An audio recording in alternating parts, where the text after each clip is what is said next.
everybody, and I want to welcome everyone to this Spirits episode of the Booze Geek. My name is Charles, and I am your host. And before I get started, if you're new to the channel, please hit that subscribe button. And if you like the episode, well, hit that like button too. Give us a big thumbs up, and I'm going to thank y'all in advance. But on this episode, we are tasting and reviewing a rye whiskey from Kentucky Distillers, and they are located in Owensboro, Kentucky. So I'm grabbing the bottle.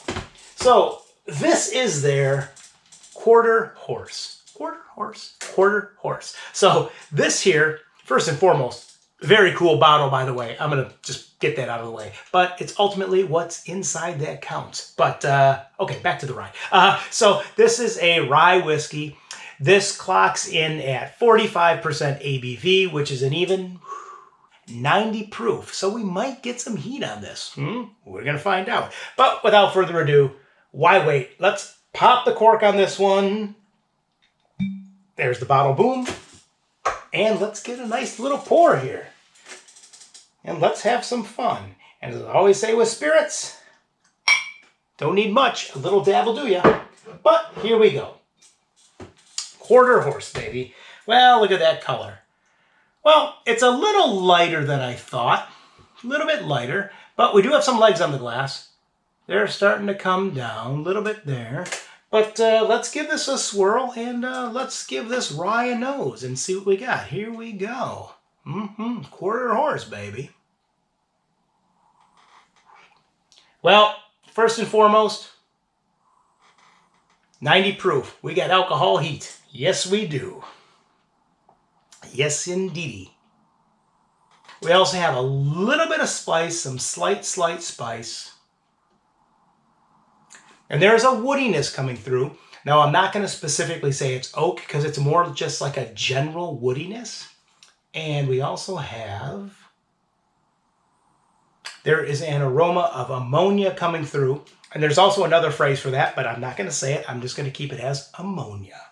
But I'm going to swirl this a little bit for another second or two. And let's give this a sip and see what we got going here. Well, here we go.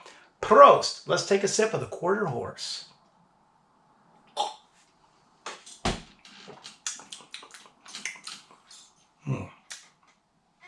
Okay. Ooh, let me get another one there.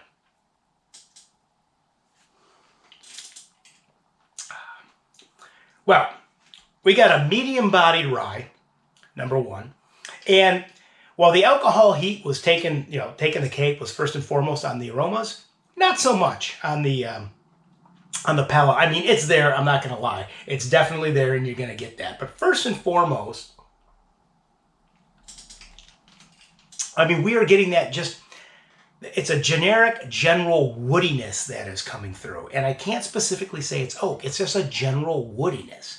But next to that, I mean, we're also getting that ammonia flavor coming through. And we're also getting, get this another sip. I mean, just a hint, and I mean a very, very small hint of spice, which is ironic because it is a rye. Now, I know this rye was aged in new oak barrels, and that's okay.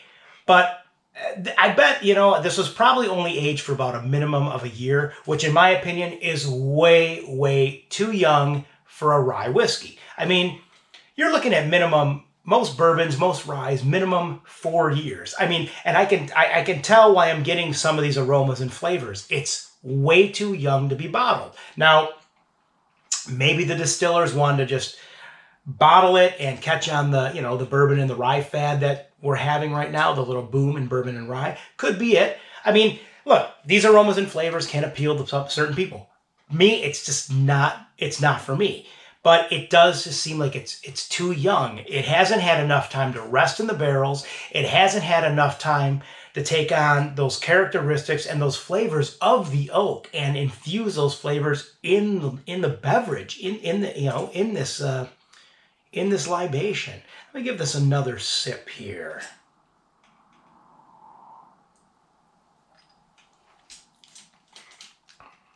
Yeah, see, I'm getting no new aromas. And it's just, the flavors are the same. There's zero complexity with this. There's zero depth.